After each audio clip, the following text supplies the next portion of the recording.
From recruiting and consulting firm Riderflex, I'm your host, Steve Urban, and here is your Riderflex podcast episode of the day. All right. Okay. How's my hair look? Just joking. Your hair looks great. Stacey Putka on the Riderflex podcast. How you doing, Stacey? I'm good, Steve. Thank you so much for having me. Absolutely. I have to admit, I didn't know about Defy Colorado before I was introduced to you, but I got to studying, the website and looking into it. And I thought, oh, no, this is pretty cool. So I'm anxious to get into it. But before we go there, why don't you tell the listeners a little about yourself personally, give them a little family overview, growing up overview, talk about yourself a little bit first. Sure. Yeah. I'm glad that you did hear about Defy Colorado, to go back to that point really quick, and that you're having me on today. Yeah. I feel like living in Colorado, one of the kind of Colorado claims to fame is being someone who was actually born here, who still lives here. So I was born in Littleton and have stayed in Colorado my whole life. I just love the community here. I love the outdoors. And I find it hard to believe to move anywhere else. They're hard to imagine. So I grew up in Littleton. I'm the youngest of 4 siblings by a significant chunk. I'm 11 years younger than the middle sibling and 16 years younger than the oldest sibling. Wow. Were you like an accident? Were you like, oh, oops? Or I was from my dad's second marriage. So okay. The first are technically half, gotcha. But we never thought about it like that. I always grew up with them around. So same as siblings, but they did go off to college and move out. So I have a little bit of that, like only child as well. Oh, okay. So I'm like an only and a youngest, which was always interesting growing up. What'd your folks do? My dad was in the car business. He was an entrepreneur, which kind of ties back into Defy later on. I see. And owned a car dealership. And my mom was a yoga teacher and a massage therapist. How about that? Okay. Running her own little business. So she had her own little LLC or whatever too. Okay. All right. Two entrepreneurs going on there. I see where okay. Got it. All right. Very good. All right. Walk us through some of your early life a little bit. After high school, going into college, stuff like that. Yeah. So funny thing about me that you might not know, especially once we get more into the interview, school was not my thing in high school. Oh, really? I was definitely a lot more social than focused on education. So barely graduated. So that's why you went to Adams State first, and then you had to go to Adams State to get into CSU. I was wondering. I thought about that. I thought maybe that was the case. Okay, so CSU wouldn't take you at first. You had to prove your way. Get in there. Exactly. So first 2 years of college, I was on the dean's list and did really well. And then I was like, great, I have good enough grades. Okay. I can transfer up to Fort Collins and go to CSU. That's pretty good. I appreciate you sharing that. Not everybody's honest about stuff like that. You were a psychology major, huh? Yes, I was. I started out as a journalism major. I wanted to be a sideline reporter. I really liked sports. I liked watching sports with my family. Okay. And I was in a Psych 101 class, and it struck me that was what I needed to do. And I absolutely fell in love with psych and science and the brain and all of those things. So I was a psych major, and then I went on to get my master's in social work. And was a practicing clinical therapist for a while. And because you took a little break there before you went to DU to get your master's, right? Okay. Yes, I did. I worked at a residential treatment facility for teenage girls who had a full experience and definite intersections of trauma, mental illness, and substance abuse. Bet you saw some things there. Oh yeah, lots of stuff. How did this so early social work, obviously early social passion, very early in your career, which kind of ties to you being super social in high school and not making very good grades. It all goes together, right? How did this are you at DU and you decided to run for Miss Colorado? How does that happen? Well, I actually started in high school. I went to an event and I met a girl that was competing for Miss Colorado. She was there doing an appearance. She had on the crown and the sash and all those things. Okay. And she just encouraged me to do it, and she encouraged me to compete. And I thought that there was no way that that wasn't my thing. And I was just too tall and awkward and weird to be able How to do a pageant. how tall are you? I'm about 6 foot. Okay, well that's not like giant or anything. Okay, but 6 foot. Okay. Pretty tall. Usually that's what the first thing most people say to me when they meet me in person. Oh, that probably helps you in your current line of work. At least you're an intimidating presence I when you am walk through intimidating. Yeah, where you are. exactly. Yeah, it works. It works for me. Sorry, I didn't mean to get you off track. All right, so she gets you involved. So you were doing pageants and contests in high school even before. Okay, yeah, go Yeah. ahead. Yeah. So it was a definite test of perseverance and passion and grit and that just stick with itness. I competed for Miss Colorado 4 times before I Oh, finally actually won oh, that speaks to your character though. in So that 2014. Yeah. speaks to determination, competitive spirit, all kinds of stuff in there on Hmm. that to go for 4 times. Yeah. Wow. How close did you get before that? Were you like a runner up or what place did you come I in? was I was second runner up, I was first runner up, then I was second runner up again, and then I finally won. Yeah. Wow. Well, Yeah. that last Needed to time. get knocked off my high horse a little bit that third time, I guess.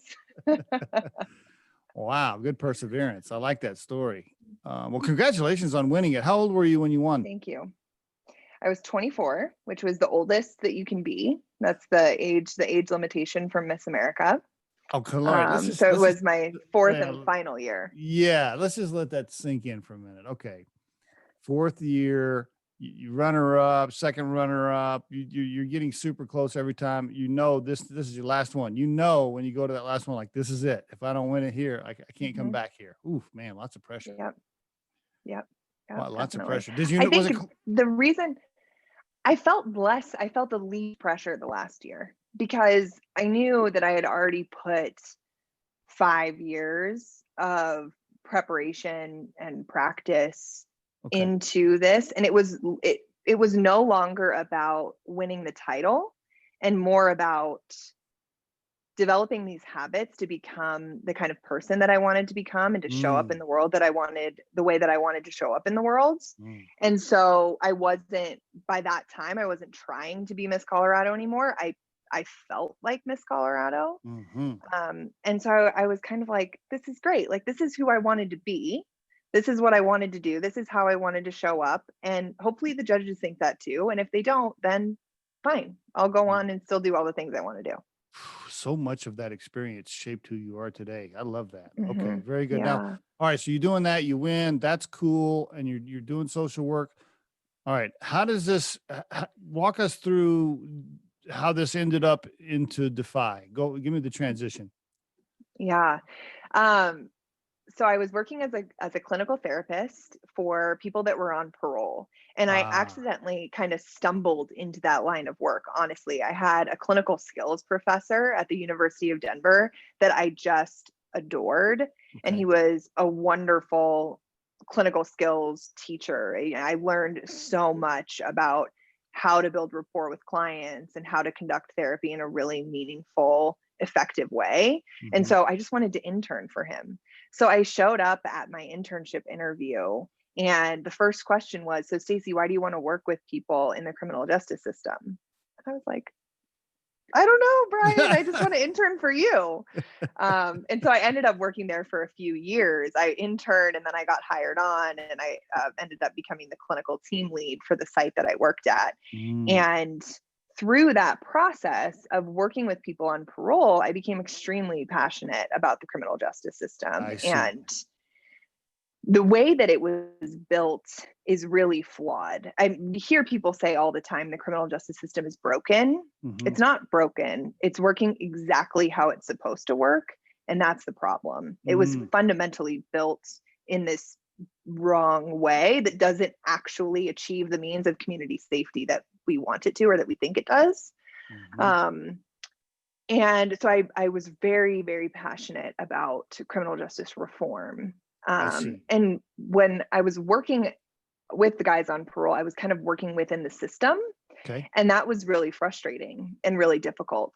And so when I heard about Defy and their approach, it was very refreshing and very interesting to me in that I could be outside of the system, but work in partnership with them to create real systematic change, and to work with people inside the system in a little bit more human way. How old is Defy? Defy's been in Colorado since 2017, so 3 years. Okay, so they had just, and you started there in 2017, so they had just gotten started when you joined? Yeah, so actually they were existed in 5 states already, and they were doing a tester here in Colorado to see if they should expand. And I volunteered at their very, very first event. So by the time I was hired, I was on like the founding team for Colorado. So it was myself, I was the program manager and the executive director at the time. It was just the 2 of us. How about the guy you were working for? Was he pissed that you left and went to Defy? How'd you manage that? It was a really sad. I had an awesome team there, and it was definitely hard to leave. Okay. And they were so much fun to work with. But the thing that they all loved about the transition was that I was going deeper within the criminal justice system and more towards reform. And most of the time when people quit and most of the time when people left is because they were burnt out on the system and they left and went to go do something else. So my clients and the people that I worked with were all happy to see that I was still going to be working for change within the system. You answered that so well. Very, very smooth. Very good job. All right. So for the people that have no idea what we're talking about, Defy Colorado, DEFY Colorado.org. Right? That's the website, DEFY Colorado.org, Defy Colorado. Why don't you give us the overview real quick? Go for it as it stands today. Yeah. So Defy Colorado exists to build a redemptive society in which every life is honored and economic freedom is a right, not a privilege. And we do that by working with people who are currently incarcerated. We start working with them while they're in prison, and we continue working with them upon their release. And the tool that we really utilize for transformation and change and teaching people both soft and hard skills is entrepreneurship. And so we get to partner with a lot of people in the community that are entrepreneurs in order to be able to do that really efficiently and from a well-rounded perspective. Layman's terms here. I'm going to go a little more layman's terms for me anyway.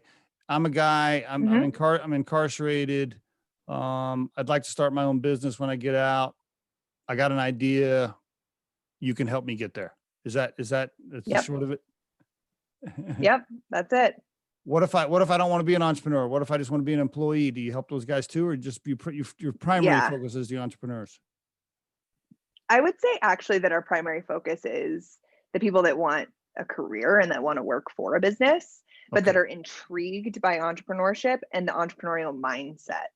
About 10% of our people actually start businesses, and the other 90% go on to do really meaningful careers. And not everyone's built to be an entrepreneur. There's 17,000 people there. Exactly. There's 17,000 people incarcerated in the state of Colorado. And if we wanted to help every single one of them achieve economic stability by becoming an entrepreneur, it's not realistic. Not everyone can be an entrepreneur. So we use that entrepreneurial mindset to help people be intrapreneurs or people that work inside businesses. And is this stuff like how to file for an LLC, how to raise a seed round of cash, how to put together an operating agreement, how to set up a cap table? Is these kinds of things? Eventually. So we start out, it's an 8-month course inside prison. I see. And it's weekly classes. It's 2 to 3 hours of homework outside of class. So there's a lot that goes into it. And the way that we see it is there's a lot in common with people with criminal histories and entrepreneurs. Hustle, grit, creative thinking. So we want people to get really in touch with that first and see themselves as an entrepreneur. So the first part of the 8-month course is actually character development, where people are getting in line with their values and also finding a little bit of self-confidence of like, oh yeah, I am an entrepreneur. Like I can do this. I could start a business. I could have a really badass career, right? And then we work on re-entry preparation, because when people are coming out, day one out of prison, no way anyone could start a business. You don't have clothes, you don't have housing. Yeah. Sometimes you don't even have an ID. So we have to do like basics. What is your plan for when you walk out of here? How are you going to be successful? How are you going to set yourself up to become an entrepreneur? And then the last part of the class is the nuts and bolts, filing for an LLC, deciding your structure, writing your business plan, coming up with a marketing strategy, identifying your target audience, all of those things. Do they have the tools they need to do the study? Can they get online? They got all the, no. Nope. It's one of the most impressive things about the people that we work with, their resourcefulness and their ability to find that information. But inside Colorado prisons, you don't have access to the You can't just Google how to file for an LLC. You can't just you can't do that. No. You can go to the library. Okay. And they do have a really cool library system where you can request any library book to be like sent to your facility. Okay. So they can get library books, but that's pretty much it. So that's where mentors and people from the community come in. Oh. So we take mentors, entrepreneurs, business people in from the community on a weekly basis. So if someone's doing a lawn care business and they're working on identifying their price points, they can say to a mentor, hey, like, what's the going rate for lawn care service? What do you pay? What's the most you would pay? What kind of rate would you like to pay? And so our mentors kind of serve as Google. I gotcha. Okay. All right. Talk to us about how you can be involved, by the way. How do you, I'm guessing you can either volunteer or you can, help with funding, because I'm assuming you have to raise a lot of cash for this stuff. So talk to us about how you can be involved, all the different ways.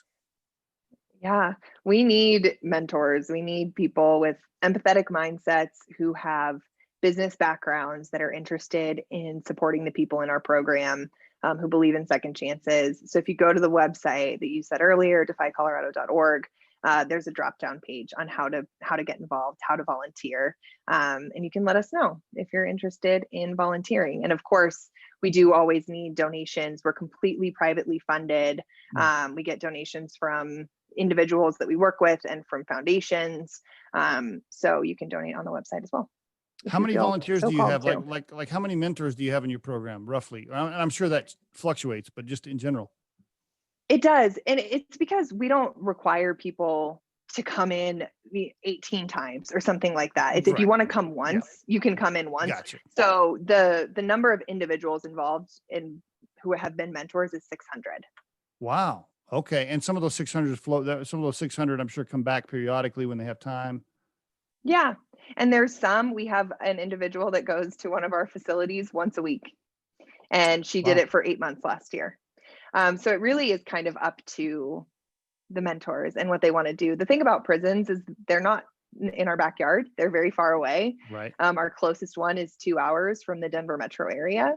So asking someone to go really frequently is a heavy lift. And where is that? Where is the closest one? La Vista Women's Correctional Facility in Pueblo.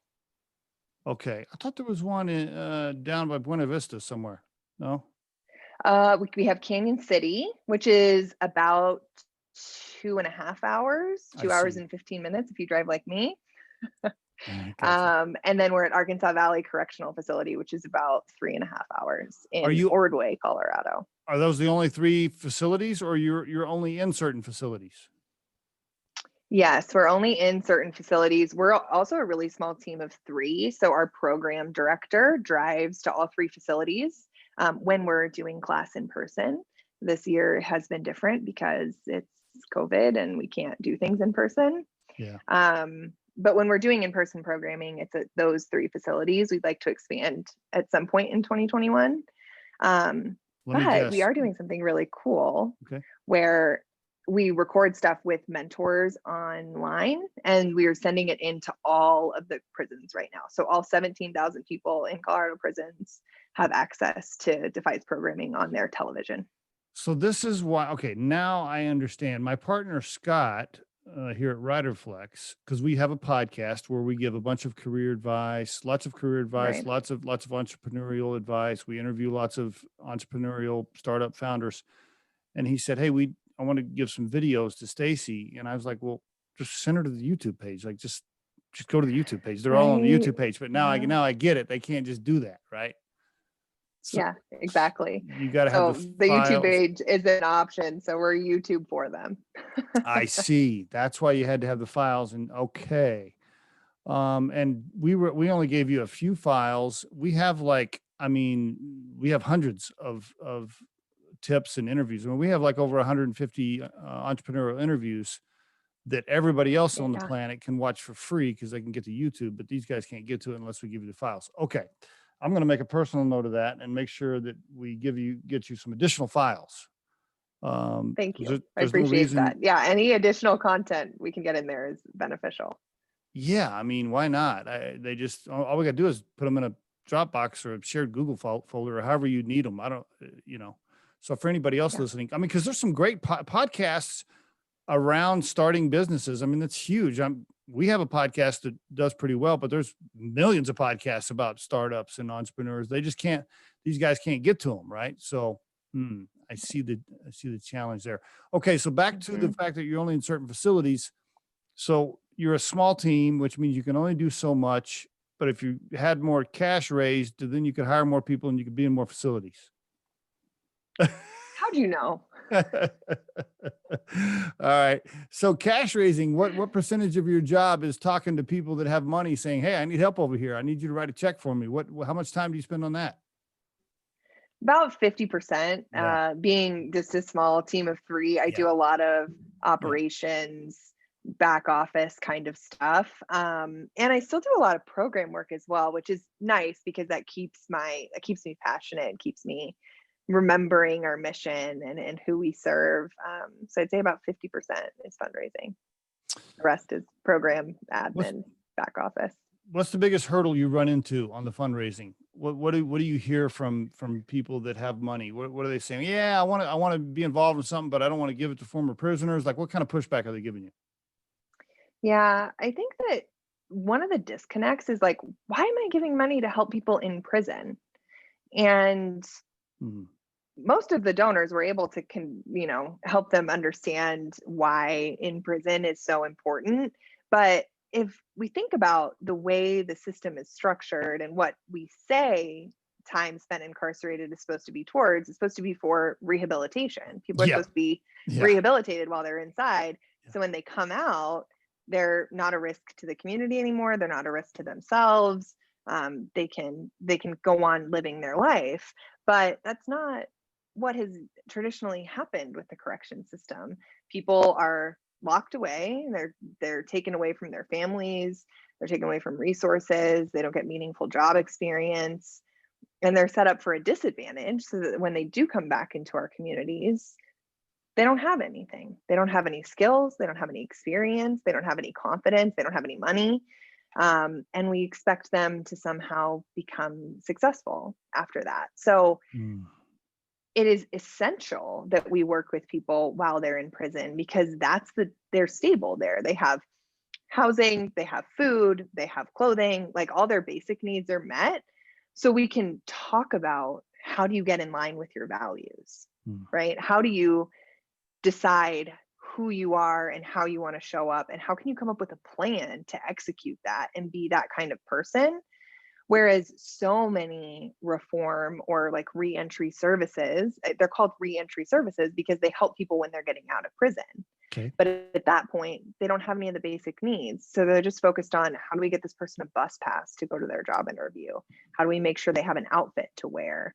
So I think that model is really innovative and is essential to the success of the people that we serve. But that's usually the biggest pushback from a fundraising perspective. Don't we want them to be rehabilitated so that they're productive members of society instead of just coming out with no skills, no money, no home, and then they just end up doing more crime because they're trying to eat? Because they know how. Yeah, exactly. Exactly. Yeah. So like I said, usually I can convince people like, oh, that makes sense as why we give money for people who are in prison. I'm sure that if you were trying to convince me to write a check, you share success stories. I'm sure you have like a book of success stories where you're like, look, this guy right here, here's an example. I'm sure you have those. Yes, absolutely. One of my favorites is one of the individuals that did start his business. He was actually wrongly incarcerated for 30 years. Oh, Um, yeah. that's hard. That is so heartbreaking. And I've seen it, specials like that on Netflix and stuff. That stuff is just heart wrenching. I mean, really. yeah, yeah. And you would never know it by meeting him. I mean, he is the most positive, outgoing, happy, kind person. You would never know that Wow. he was that negatively affected by the system, right? Like, I would be bitter if I was spent 30 years that I didn't need to spend in prison. I would be extremely bitter, and he's not. He's so positive. Mm. But he was actually in our very first cohort, our first class at Colorado State Penitentiary. He won the business pitch competition, which we do at the end of the 8-month Oh, program. cool. And he came out and he actually started that business. And it's a rapid flood mitigation system, rapid deploy flood mitigation. Are you system. serious? Yeah. Yeah. And it's a successful business now, doing volume with like employees and all kinds of stuff. He's still working on employees. He's doing manufacturing right now. He had to get prototypes. He's only been out since March. Oh, So he's in kind of the prototyping manufacturing phase. And then he needs to sell it. Really, he needs to sell it to like government agencies, state agencies, so that he can sell bulk. So he's working on that process right now, and then he'll grow the team. I'm assuming you also have the heartbreaking stories that where you spent time on somebody and you thought they were going to do well, and then then you found you get a phone call in the middle of the night and they committed a crime and they're going back in. I'm sure there's some heartbreaking stuff in there too, I'm guessing. Yeah, we're really, really lucky. We haven't had anyone commit another crime that we know of. That's good. Yeah, we've had in our 3 years, it says a lot about how long we keep people in prison. In the 3 years that we've worked in Colorado, we've served about 170 people. Okay. And only 34 of them have been released from prison. Oh, wow. So, I see. yeah. Yeah. Okay. So of those 34, none have gone back. And none very have. good. Congratulations. That's a major stat for you. Thank right you. there. That's Yeah. huge. That's Yeah. huge. It is, especially considering 50% on average go back within the first 3 years of release. Wow. Okay. In Let's Colorado. just take a deep breath right there. The 34 people that have gotten out that went through your program, none of them have gone back. Woo! That's huge, Stacey. That's big. That's pretty big. That's pretty special. Yeah. Okay. Well, good. We're very proud. Yeah, you should be. I'm glad you don't have a lot of people breaking your heart then and letting you down. Doesn't sound like that's really good. So you're obviously doing a lot of great things for them to be able to get back into society. You're right. I never thought about it, but I have heard about these services like, let me help you get a bus pass. Let me help you get your first set of clothes. I've heard about, I know there's companies that do that, right? Yeah. But then what? You know, right. You're all about the, hey, what's after the bus pass kind of thing a little bit. Yeah, which is why we also love those organizations to partner with, because we provide the soft skills training and education. And then it's when they need a bus pass or they need a new set of clothes, they can go to those community partners. Mhm. We can't all do it all. I think that, especially for the listeners right now, that is one of the biggest faux pas, I think, in the nonprofit startup space, is that people think that they need to do it all. And we can't do it all. You have to find your niche and then find partners and people that who can also, you help further their mission while they help further yours. I love it. You know, one of the things that I think is awesome, you're teaching them how to be an entrepreneur and own your own business, which is great for people that are worried about filling out applications as an employee and they do a background check and you can't get hired there because you're a former criminal, you're a former convict. Right. You're having to check. Right. Do you still have to do that on the applications? You got to check the little box. I don't know if that's still a rule, but you don't in Colorado. They repealed that a couple years ago. But still, if they run a background check, they're going to find it, right? And so if you're an entrepreneur, it doesn't matter. You own your own business. Exactly. Exactly.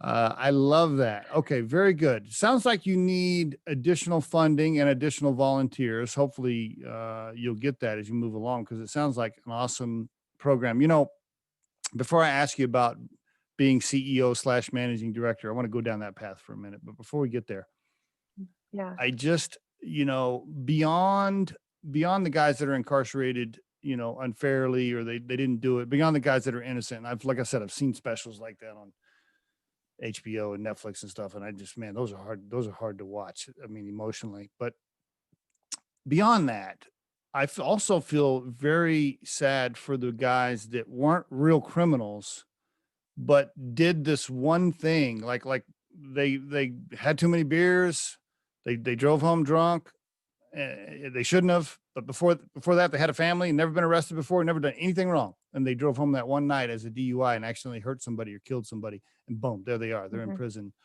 along with like Yep. real criminals. And then they're in prison, and now they're having to join some sort of gang while they're in there. And then they get forced to commit another crime because they're trying to protect themselves. And then bam, now they're in there for 30, 40 years, just like that, because of one little mistake. I feel really bad for people like that.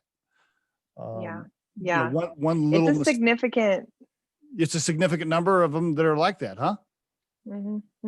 Not all of them are lifelong criminals, like they've been criminals since they were 15. A lot of them, it's like they made this one mistake and bam, they're in the system. Yeah. I feel And for the ones, it's really interesting. We do this exercise when we bring volunteers in called Step to the Line, and we say a series of statements, and people step forward and backward to indicate if the statement is true for them or not. So it's basically you get everyone's life story in the room without any talking. You get to see people's experiences.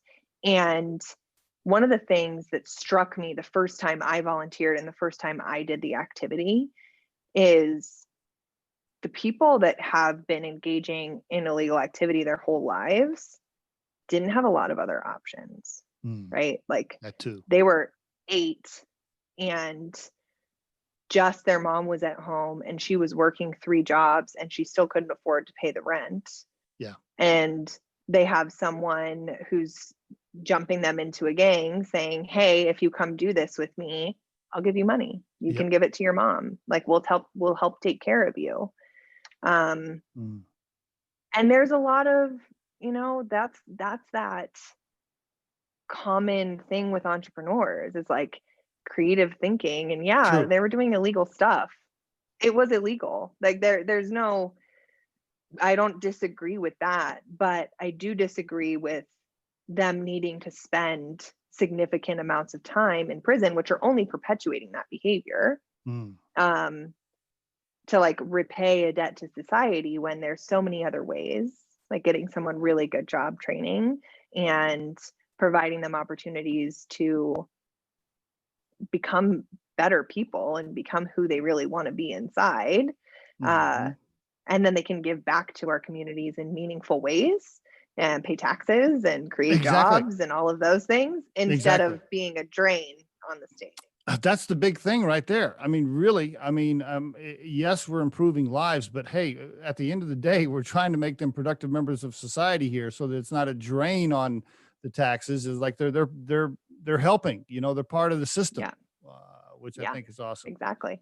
I had a guy tell me one time that spent time in prison. He said, the only difference between me and you is I made a bad decision one time. So did you. You got away with it. I didn't. And I ended up in the system. And I was like, oh man, that's pretty powerful. Yeah. I mean, it's true. It's true. It is true. It is we true. all can think about that shameful, awful, not one thing, multiple things that we've done in our lives. Absolutely. Where if a police officer had been standing there. Yep. No doubt about it. Could be in the same positions. I totally agree with that. I absolutely agree with that. Some of us have just flat out gotten lucky, for sure. Okay, so you're the managing director of this thing. You have employees. You're the managing director is basically the CEO, captain, right? Yep. Captain. That's a lot of pressure. That's a little bit of pressure, isn't it? It is. I started as executive director this year, in January of 2020. And I thought that, I'd be great because I had been working so closely with the other executive director as the program manager. And he and I also eventually broke away from the national organization, filed our own articles of incorporation, got our own 501c3. So I was on the ground floor with him doing all of that. So I thought I had it figured out when I got promoted to executive director in January. And that pressure, what you're talking about, was the thing I wasn't expecting. you know, we onboarded health insurance at the beginning of the year, and I was like, wow, I'm responsible for these people having health insurance Right. and Exactly. their paychecks and their livelihood. You know, Yeah. that's a big realization to have. People have no idea the amount of pressure that's involved with having employees. Mhm. Employees that are getting checks from your company that help pay the mortgage, pay the car payment, the daycare. Basically, they're depending on you, the captain, to make the right decisions to keep those checks coming, right? Because it supports their Yeah. families. So not only do you have the pressure of the prisoners saying, "Hey, help me, Stacy," but you got the employee pressure too, right? Yeah. Not to mention you're married and have a family at home. There's always those pressures as well. Right. Right. You seem pretty calm. You seem pretty relaxed. You hide it well. Oh, well, I have tricked you then, I guess. By the way, we didn't even really talk about the pressures of trying to raise cash. I mean, it takes a unique individual to ask somebody to write checks. I mean, I hate to put it in such direct terminology, but that's what you're doing. I mean, that's what you're doing. You're asking people with money to write checks. I mean, we can put Yep. fancy verbiage around it all we want to, but that's what it is, right? Right. Yeah, I mean, and it's easier when it is a mission that I'm so passionate Yeah, about, where I yeah, can say, exactly. you know, if it was asking them for something that I didn't believe in, that would Mhm. be more. I mean, I'm not saying it's not hard. Like that moment right before you say, I need $10,000 to be able to do this new program or Yeah, provide these resources. Like, can you help? Can you write us a check for 10 grand? Like right. that moment is always scary, I but bet. it is so much better when I'm standing on the foundation of knowing that I believe in our mission and that they believe in our mission too, and that they'll feel good when they give us the $10,000. That's something I Mhm. always have to remind myself of, Right. is they give it because they want to, and they give it because they Mhm. believe in the people in our program and they believe in our mission. That makes it a little bit less anxiety provoking, or at least that's what I tell myself. What are a couple of things you've learned about being captain that you want to share that you might give some advice to first time CEOs or first time managing directors based on what you've learned so far? What would you tell them? I think you have to trust yourself. Um, the that syndrome is Hmm. so common Yep. for people in leadership roles, to think, oh, I shouldn't be doing this, or I can't do this, or I don't know, or, you know, who am I to say what the answer to that question is? And you're placed in the position that you're in because people believe in you or you believe in you. And you have to just trust yourself and make those hard calls and set up checks and balances and put things in place to, you know, if you need consultation, you can get it. But at the end of the day, you trust yourself to know that you're making the right decisions. I agree. If you could call the young lady coming out of CSU and tell her anything, looking back now, based on what you've learned in this early, you're still pretty young, by the way, but based on this early career, Right. what would you tell her anything based on what you know now? I would tell her you can do big things. I I think I always envisioned coming out of college that I was not just, I mean, there's lots of people that are therapists and they're so good at it. And that's a Yeah. wonderful career for them. But I felt like I felt in my heart at that point that I was settling to just be a therapist Yeah. and do that for the rest of my life. That would be like your dad just being a car salesman instead of an ownership dealer. Exactly. Exactly. Yeah, Uh, it's in my blood. And so I get so fired up and passionate about injustices in the world. mhm. And when I was providing therapy, it was wonderful and I enjoyed it. But at the same time, I was like, gosh, the system is so messed up. And if this person didn't have this stupid systemic barrier in their way, they Mm. could be successful. Like, how can I actually set people up for success by both empowering the individual and creating some change within the system? And Mhm. so I didn't believe in myself that I could create any large scale change or facilitate it in any way. And so I would say to myself, you can do big things. You can create change in those spaces that you want to. That's good stuff. It's good stuff. Do you find yourself being torn between spending time on reform versus, running Defy and helping future entrepreneurs? I mean, I can see your passion being pulled in both directions. Yeah, I mean, and that's part of what we've taken on really, especially this year since I started as executive director and with everything that's been going on in our communities. It's really highlighted the systemic problems that Okay. exist. We Okay. have a natural position where we have 600 mentors and people that are paying attention to what we're doing. So we have this platform and we can speak on policy reform and smart criminal justice reform policy that people can listen. So I think it's this perfect marriage of what we do because we put the humanity and the heart and the face to the people within the system Mm. and get people to believe that those folks deserve better because they get to meet them. And when they meet them, they know that people deserve better and that the system has not served them well. And then we can turn that into action by saying we can create policy changes that Mm. will better support these individuals. If you had to define your core purpose in life and put it into a sentence, have you thought about it? Do you have it structured like that? I think I'm an advocate.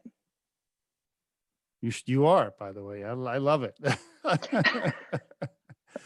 I think what you're doing is awesome. I really do. And it's needed. I hope, hopefully this podcast will get some additional volunteers and maybe some additional funding, because I think what you're doing is great. Thank you. Yeah, anyone that's interested, if it spoke to them, but we would love to hear from them. Thanks for being on the Riderflex podcast, Stacey. Thanks for having me, Steve. If you think today's tip or guest interview can help someone you know, please share this with them. If you've enjoyed today's episode, please subscribe to our channel and hit the like button. If you're listening on YouTube, don't forget to hit that little bell next to the subscribe button so you can be notified when we release a new episode. Our show features entrepreneurs, business executives, and the stories behind how they got there, as well as daily tips on career advice and job interviews. You can visit riderflex.com to learn more about us and get information on the recruiting and consulting services we provide. Thanks so much for listening and have a great day.